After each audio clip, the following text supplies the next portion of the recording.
So as I said earlier, I just want to continue to talk about the word hope. Lord, I thank you for another day above ground and out of prison. Lord, I thank you for heat in this building on a cold night. I thank you for smiles on the faces of people that used to be hopeless. Lord, I thank you for hope. Hope that has carried me to where I am today, and I need it now more than ever. Lord, I love you so much, and if there's anything in me that's not of you, which I'm sure there's a laundry list, I ask for forgiveness, and I receive the purification, that I may stand here doing the best I can at the moment that you have given me. And Lord, I thank you for this moment. In your name we pray, amen. Amen. So the word hope, I think often can be taken out of context. I think all of us are more familiar with hopeless than hope. And I believe that the majority of us most likely have hoped for the wrong things, thinking that things could bring us fulfillment. Now things, whatever things may be for you, it can be relational, it can be monetary, it can be material, it can be anything. But what I've learned is so many of us are addicted to instant gratification. And I learned this in treatment many, many years ago when they told me about this hole I have in my heart that I try to fill with things. But the hole is designed to be filled by God. But I didn't know how to do that, so I had to get around the we of the program. Somebody had to teach me those things. Before you learn anything, you most likely have to unlearn some things. Sometimes it's hard to learn before you unlearn things. I had a lot to unlearn. I had a lot to undo. And that's what the 12 steps are all about. The 12 steps are like peeling an onion, getting to your core. You have to begin to peel off the resentments and the fears and the shortcomings and the character defects. You got to learn to admit to yourself, another human being, and God, the exact nature of your wrongs. You have to learn how to get genuine and real and make a list of all people that you have harmed and became willing to make amends to all of them. And then you got to learn how to take guidance from your sponsor or your pastor. They'll tell you who you're supposed to make those direct amends to. Then a lot of the stuff that you needed to unlearn, you can now realize when this stuff tries to come back into your life, you don't want it. And that's why you take a personal inventory and when, not if you're wrong. The only thing about being wrong is if you think you're right. So many of us are sitting here because we feel like we've been wronged. And just like I said on that tangent before the video, if you feel like you've been wronged, you will wrong people. What you resent, you become. How many things in your life did you have exposure, like we talked about last week, that you were exposed to that you said you would never be like? But you became the exact thing you hated. And that's why Romans 7 is so important. But getting back to hope, the definition of hope in the Webster's Dictionary is to cherish a desire. The first thing we need to pay attention to is, what type of desire is it? Have you ever hoped for something that was an unhealthy desire? It was downright nasty.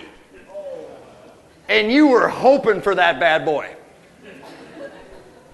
That desire was from the flesh, and it was downright stinky and nasty, but boy, you were hoping.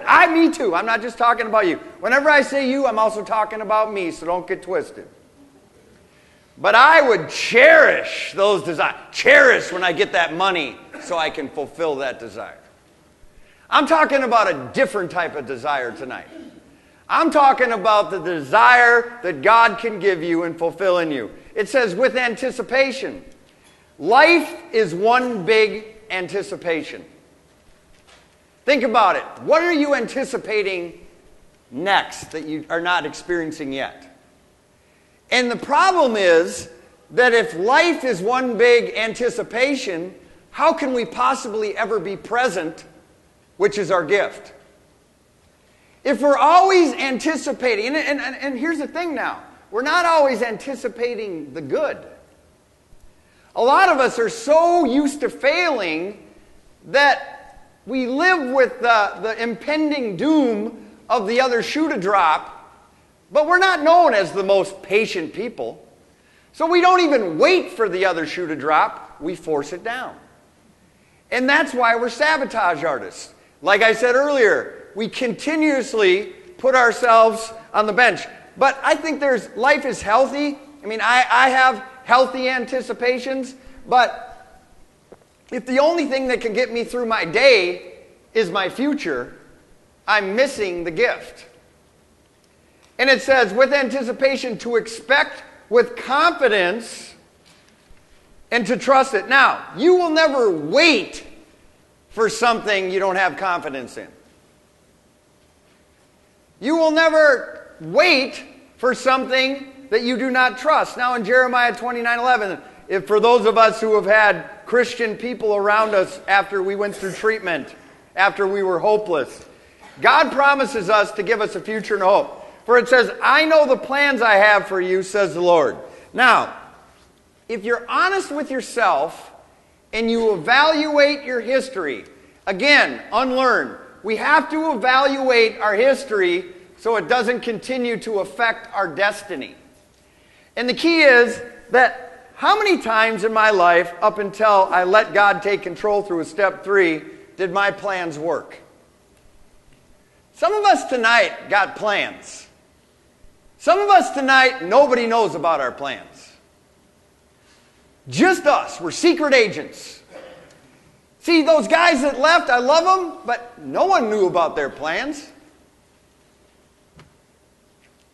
Got a call today from one of them. Been locked up in a bedroom for 4 days. Possibly dead. No one knew about his plan before he left, though. How many times did you not plan on drinking and drank anyway? If no one knows your plans but you. See, we have to know that God says, I know the plans, but what if you never experience the plans that God has for you because you've never taken the time to get to know God? You can't know the plan unless you know the master of the plan. But that's another challenge for us because we take shortcuts. Just tell me the whole plan. Tell me the 10-year plan. If God told me the 12-year plan 13 years ago for Serenity Village, I would erect it in 12 days. So all I need to know, it's a daily reprieve contingent on my spiritual condition, as AA taught me. It says, plans to prosper you, not to harm you. Well, all I've ever known is harm. Either harm has been done to me, or I have harmed others. So I don't know anything about this prosper. And then we get mixed up. We think prosper means, oh, I need to make money. We've made money. You've made money. I've made money. Money's good, but it also says it's the root of all evil. You think money's going to buy you happiness? It ain't the case. Happiness can't be bought. Happiness really needs to be worked for and earned, and there's a difference between happiness and joy. Happiness is circumstantial. Joy comes from God. And that's where we get our joy. And now check this out. Plans to give you hope. So a lot of times we want to how do I say it? We want to concoct our own hope. But God's saying here that He will give you hope and a future. Now, you will never get to the future God has for you without hope. Now check this out. Hebrews 6.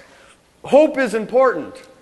We have this hope as an anchor for the soul, firm and secure. I said this on Sunday. All of us, I think, know what an anchor is.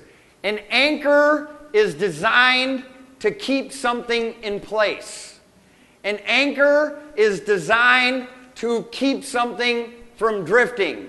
If you are anchored, you are planted. If you are anchored, you ain't going nowhere. But unfortunately, a lot of us aren't anchored because we are never present. We're always here or back there. We're living in the past or we're waiting for the future, and we're not anchored. Say anchor. Anchor. Now, I gave a demonstration on Sunday about the word hope. The Bible says that hope, say hope, is an anchor for the soul. See, I had to get anchored into this community. I had to get anchored and planted. Even though my flesh was screaming to run like I've always ran, I had to be anchored in transparency, anchored in authenticity. But it says it enters in to the inner sanctuary behind the curtain. So here's how this deal works. The majority of my life, have lived behind the curtain. And I'm behind the curtain in my current circumstances. What the Bible just said is that if you're anchored in hope, hope will take you in the inner sanctuary behind the curtain. So here is your future. And hope is there. Hope is in your future, but here's how we recover. We want to come out here too. I can't wait. I'm coming out of the curtain. But what we fail to realize is if hope is here, hope will join you back here, and you can live in the present. Hope, I have a lot of hopes for things I do not have. But what I always did, I wanted to get back together with my kids and my wife at the time. I couldn't wait to be I had to go here now. But there's even another bar here where God's trying to stop you. But you bend it, and you ain't going to wait for God. You'll go right through God's barricade. How has that worked for you? The majority of our lives are designed to be behind the curtain. It's only hope that gets us out there. And sorry for breaking that, Doug. But if I allowed my hope to be out there and me to stay anchored, a lot of times what I hoped for came to me. I didn't go to it. It came back to me. Matthew 6:33. Seek first the kingdom of God, it says, and I'll bring you this stuff. But we want to go to it, and then we get it because we're all talented. Boy, we know how to make it happen. But do we keep it? Is there anything that was really permanent besides relapse? We have to stop the permanency of relapse. See, and this is what it's saying here. As it says now, our addiction left us hopeless. 2 Kings 4:28. Our lives felt hopeless. Did I ask you for a son, it says, my Lord. See, because we failed so many times, we're afraid to ask for anything. If you're going to truly recover, you have to learn to ask for help. You have to learn to ask. See, I recently did something. We have over 270 employees in my company. And I said to all of them, I said, what are your dreams for 2017? And I got a lot of answers. But nobody one guy texted me and I told him, follow up with me in January. But people don't want to ask for anything. Can you imagine? That's how I used to be. Now, every week, twice a Sunday, I have to ask for a tithe and offering. I don't like to do that, but I had to learn how to ask. See, can you help me? Can we do this? If you don't ask for anything because you think that, there's a difference asking out of real humility or asking because you feel entitled. You have to smash that entitlement spirit. But now it says, didn't I tell you, don't raise my hopes?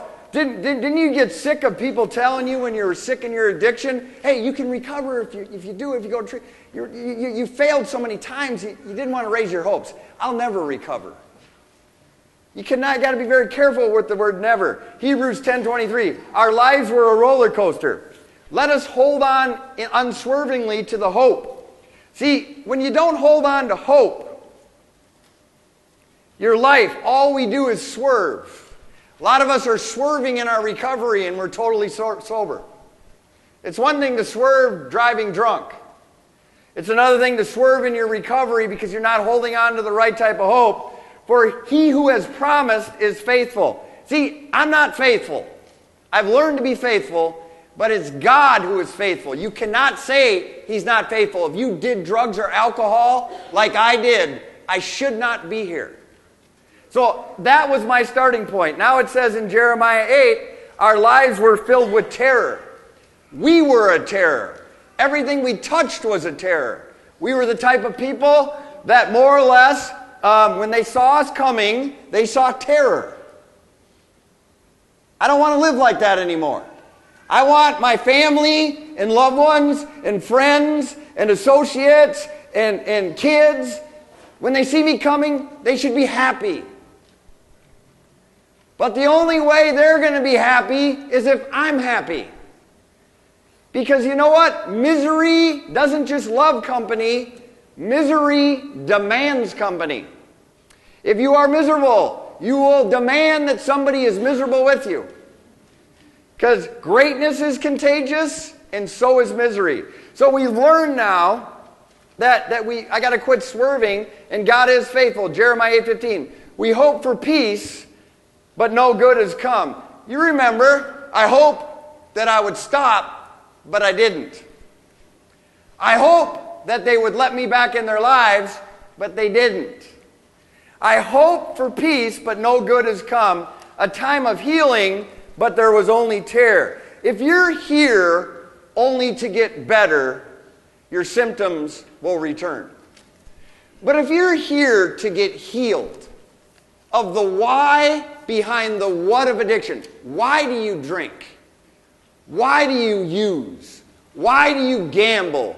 Why do you look at pornography? You're trying to medicate some pain that you need to be healed from. See, I want to be healed. I don't want to just get better. I want to transform. I just don't want to change. Because if I change, I can always change back. But if I transform into a butterfly, I can't turn back into a caterpillar. I'll try, but it won't work.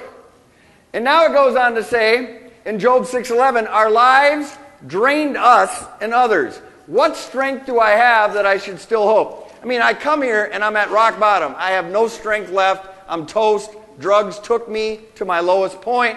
I'm drained. I don't have strength. It says, what prospects that I should be patient? See, patience isn't one of our strong points. A lot of us are looking for jobs right now, or looking for this and looking for that. And we got these prospects. But we can, with these prospects, we can do our part, but a lot of us want to go out and get something that God doesn't have for us. And it's not ours, but we get it anyway. And that's why it doesn't last. One of the greatest decisions I ever made 12 years ago was take a job making 1/10 of what I used to make. But they told me that every treatment. Don't go back to the same trade, get a little more consistency. I'm like, no, you don't know what you're talking about. Well, they certainly did, because I continued to relapse.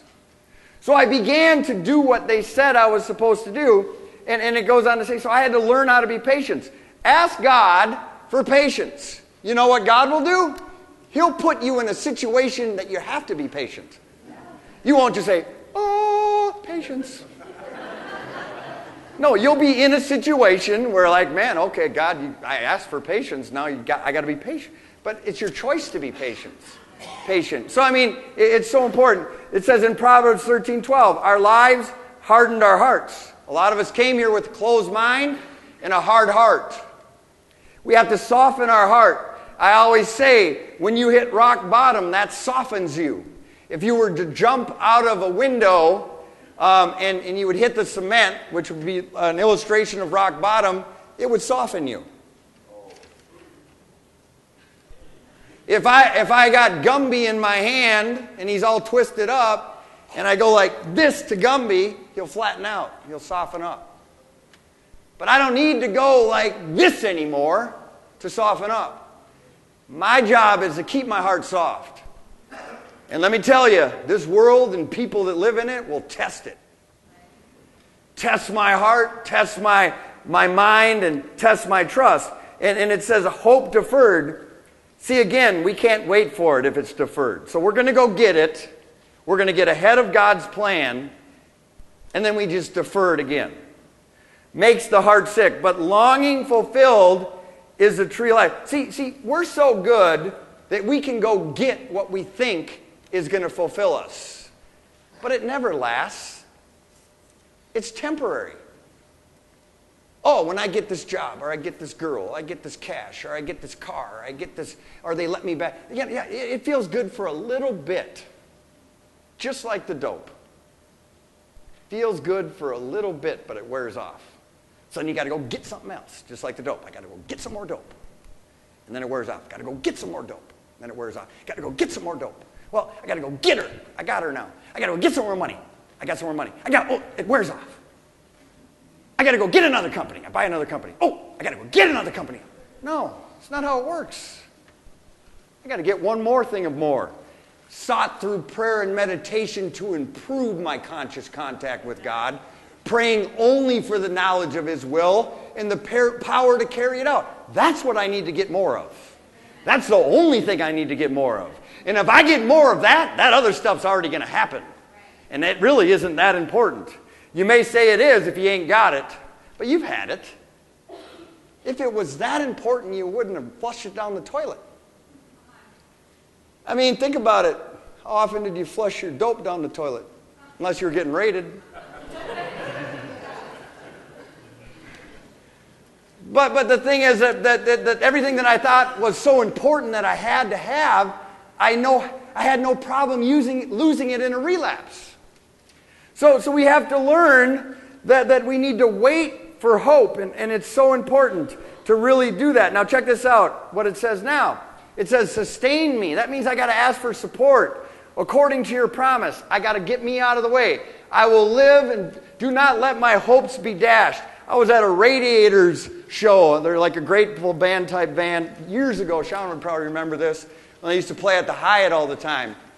And I ran into an old drug dealer, and I was sober at the time for a couple years. He says, you're sober. At least it won't say slave on your gravestone. That stood out to me for about a month, and then I relapsed.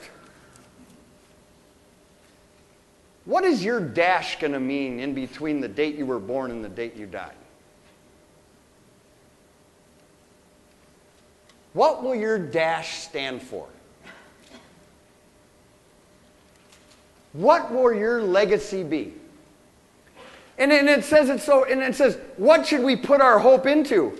It says, Lamentations 3:25, our hope is in God, in Him. The Lord is good to those who hope in Him. Now, I mean, think about it. God isn't that different than you. God is a relational person. And now, isn't it easy for you to be good to somebody that has hope in you? I mean, it is a little, I got a lot of people that don't have hope in me, and it is a little difficult to be good to them. Just be honest with you. But it's very easy to be good to someone that has hope in me. And that's how God looks at it too. Look at His Word. Those who seek Him. God likes it when you put Him first. God likes it when you put Him first. And then it says in Romans 15:4, our hope is in His Word. For everything that was written in the past was written to teach us. See, this was written to help. The big book was written to help. The 12 and 12 was written to help. NA, it works how and why was written to help. The basic text, the GA book, all written to teach us. Have you read it? Some of us have never even read the 12 and 12, and we've been to 20 treatments. Because we're hoping to get back the stuff that we lost. We're not hoping to get to know who God is. But it says, so that through the endurance taught. See, when you read this, it'll teach you that if they did it and I can do it, you can do it. That gives me endurance. If Rich can, how many years next week? 2 weeks from now? 11 years. Let's give him a hand. If Rich can get 11 years, that gives me hope that I can possibly continue on this journey that God has given me. But the thing is, I mean, Steve's got what, 15, 16 years? I mean, all I got is today. And that's what both Rich and Steve will tell you. Because after I leave here, I could screw it up. So quickly. And I could make 1,000 right decisions and one will cancel them all. Cunning, baffling, and powerful, they tell me this addiction thing is. It's certainly true. Jails, institutions, and death, they tell me. It's certainly true. How many people know somebody that died in their addiction? Now, one would think that would get our attention. But just like that guy said to me down at the Radiator show, well, at least you're not going to die a slave. Well, I was using within a month. My kids were born. I won't get high now. I kept using. Got the great job. Oh, my God, I can't believe they actually hired me. They didn't check my total background. I'm going to be good now. I'm not going to go back. Went back anyway. See, when you have the right type of hope and you learn from other people's mistakes, it says in Ephesians 4:4, our hope is in His Spirit. There is one body and one Spirit, just where you were called to one hope. See, you've been called to be part of this. You've been called to participate. You can't expect a mainline blessing with a sideline commitment. I did not have a sideline commitment in my addiction. I was in the game. I might have even been the captain of the team. And quite frankly, I think I was the only one on it. But boy, I worked hard.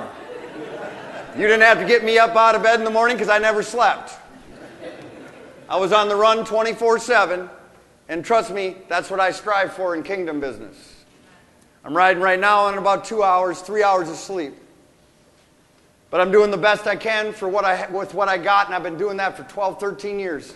Just doing the best I can with what I have, and what I have continues to accumulate more.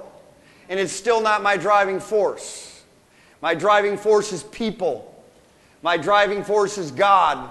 My driving force is the heart that God has given me. Don't for a minute think that you're a bad person. Addicts and alcoholics are some of the greatest people on the planet. They just haven't learned how to love themselves. And by loving yourselves, the best way to love you is by loving others. And if you continue to look for love in all the wrong places, you'll continue to get disappointed. Yes, people will disappoint you. Yes, I will disappoint you. But God will never disappoint you.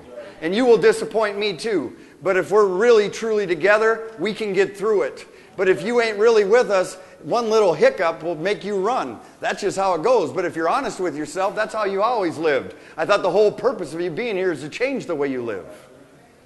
If you do what you've always done, you'll get what you always got. What I had when I got here wasn't anything I wanted. So I had to learn how to accumulate knowledge and wisdom and peace and patience and joy. And with that stuff and love was the one thing. I think addiction is a love deficiency. I believe that if you loved yourself, you wouldn't kill yourself.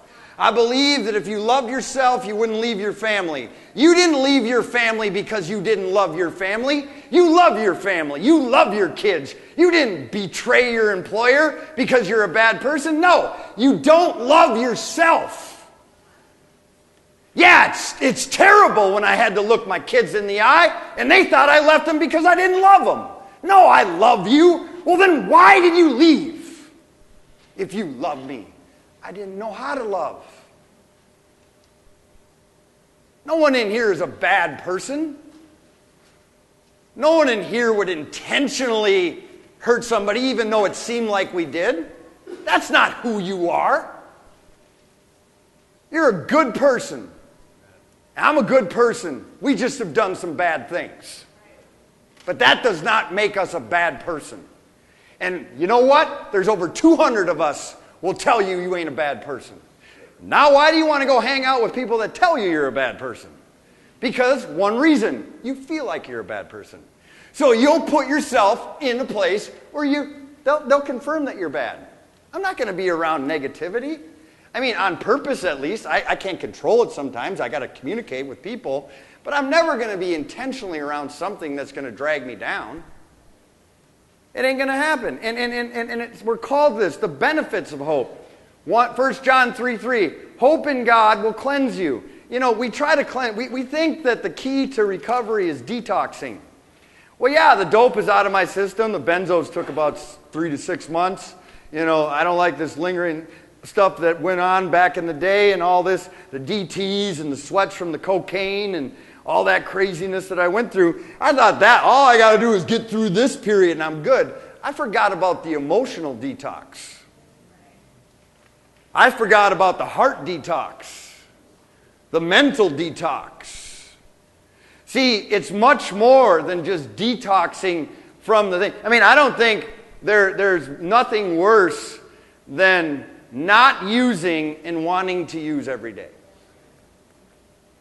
And that's how it goes originally. That's normal. It will pass. It will pass. And the thing is that we don't like to wait for things, and that's why we need to have hope that it'll pass. Job 11:18, hope in God will keep you secure. See, we hope in all these things, and we're all good people, we're talented people, we go get them, but if it's premature and it's not part of God's plan yet, we're going to lose them. You will be secure because of their hope. You will look about you and take rest in safety. Now, I don't think over 200 people would come here if the guy teaching this lesson didn't have hope. And maybe some of you that I've known for a while, and some of you I've had the privilege of just meeting, it's okay if somebody has more hope for you than you do. It's okay for now. Maybe you're still hopeless, but you need to be around a community that will give you hope. You need to be around a group of people that you can see there is hope for you. You need to go to small group like Doug said, and you can hear that you're not that unique. You're not that different. I'd trade your problems with mine any day of the week. Problems are always there, but I am no longer the problem. There will always be challenges. Trust me, you want to go, you're down here right now, you want to go up here in business and money and everything else. More things, more problems. I wish I had $10 problems.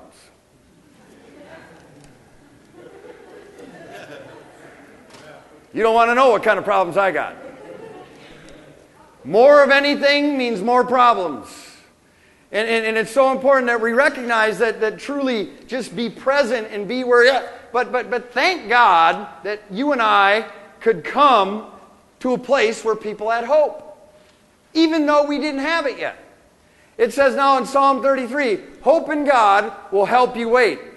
But wait in hope for the Lord. See, we wait in hope. See, you're not just waiting. You're waiting in hope.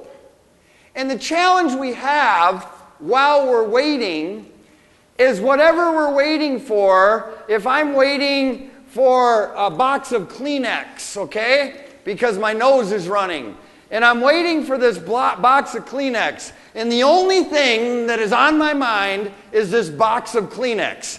It's going to be a long wait because I'm focused on the box of Kleenex. I don't know when it's coming. I don't know what it's going to look like. I don't know if it's going to be the right type of Kleenex that I like.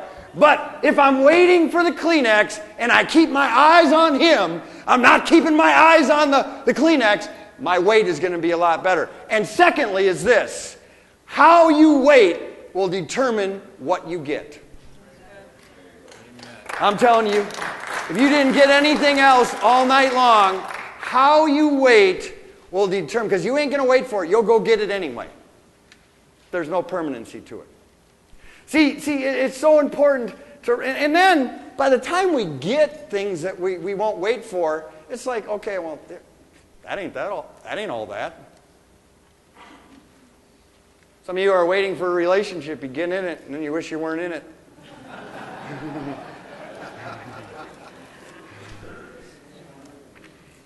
You're waiting to get your license back, then you realize you got to pay insurance and put gas in the car. And then you might have to give somebody a ride. And you've been mooching rides from everybody else up until that point. And you never paid them any gas money, but now you're going to ask them for gas money.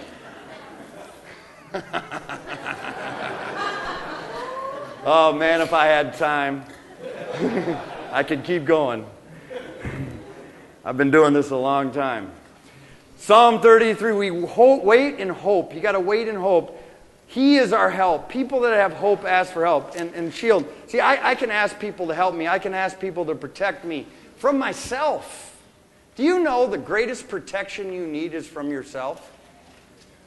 It's not from your circumstances. It's not from, you got to be protected from, you got to be protected from yourself. You have to be taught about yourself, and you got to get to know yourself so you can see yourself coming. Because the self is rotten through and through. There is the nastiest, stinkiest, corrupt person in all of us. Even my mother. Stand up, Mom. Stand up. Now, she's not an alcoholic or an addict, but she has got a nasty, I don't see it because she's passive, but I can only imagine what she thinks. See, it's one thing to be just crazy externally and everybody knows you're out of control, but these quiet ones? Because the Bible says the truth that every one of us has flesh. And let me tell you something, Freddie ain't dead. Freddie can jump out of you at any moment. You got a bust a move in you the size of Texas. And you got to kill that bad boy. And the only thing that will keep you behind that curtain is allowing hope to go forward and learn from other people. Isaiah 40:31. Hope in God will give you strength. It says, for those who hope in God, not the Kleenex, will renew their strength and soar. You hear me use this illustration all the time. The difference between an eagle and a robin. An eagle has wider wings, and he uses the wind. I would use the wind as this illustration as life. As life comes at you like the wind and you're soaring like an eagle, you just got to adjust your wing a little bit to go like this. But quit going like this. Like a little robin. Swerving and wasting all your energy. I ain't getting any younger. I'm 47 years old. I got to conserve my energy. This deal ain't getting any smaller. We're one of the fastest growing churches in the city. You got to conserve your energy.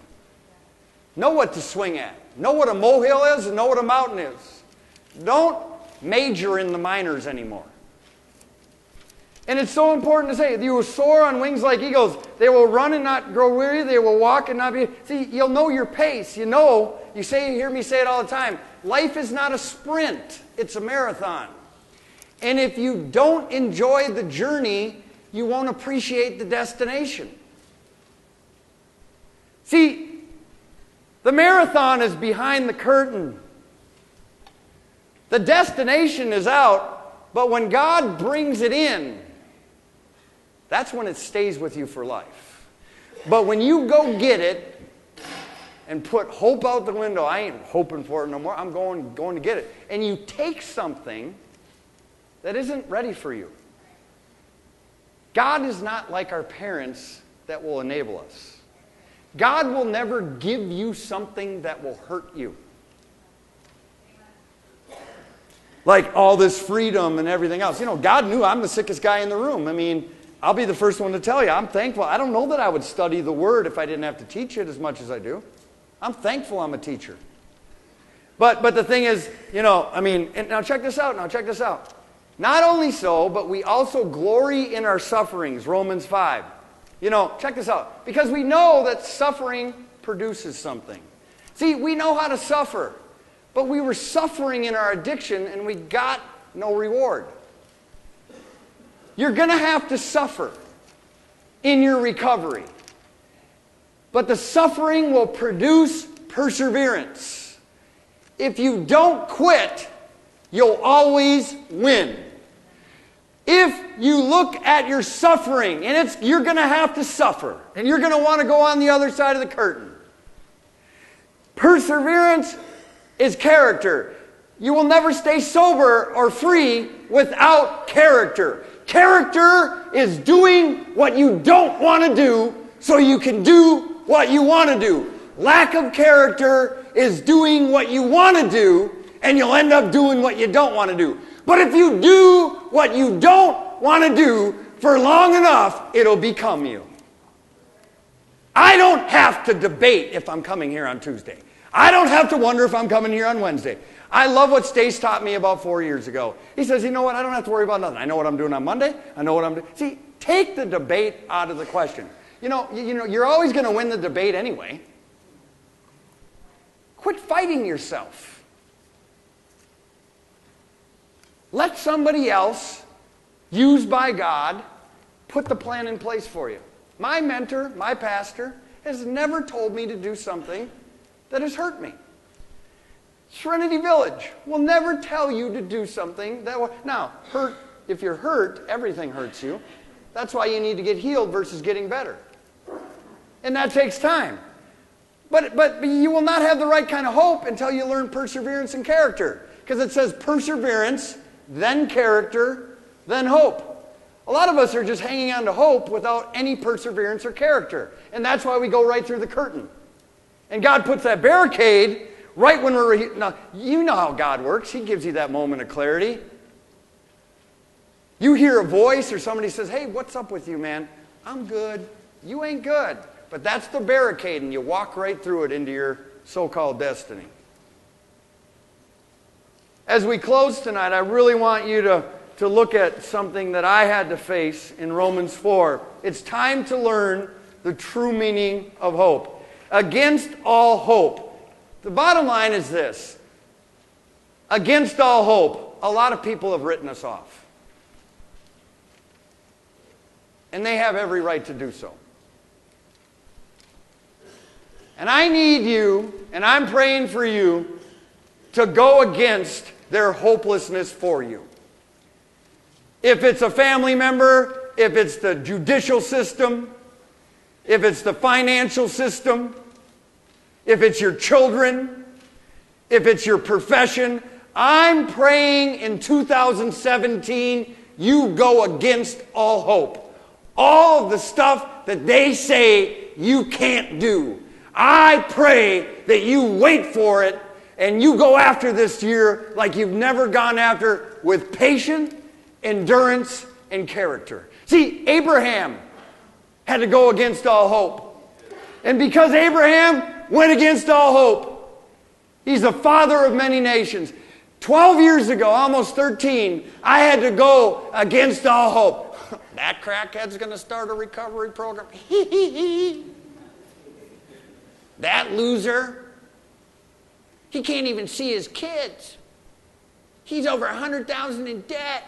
He can't even open his own checking account. He's going to start your program? I went against all hope, and here we sit today. And so can you.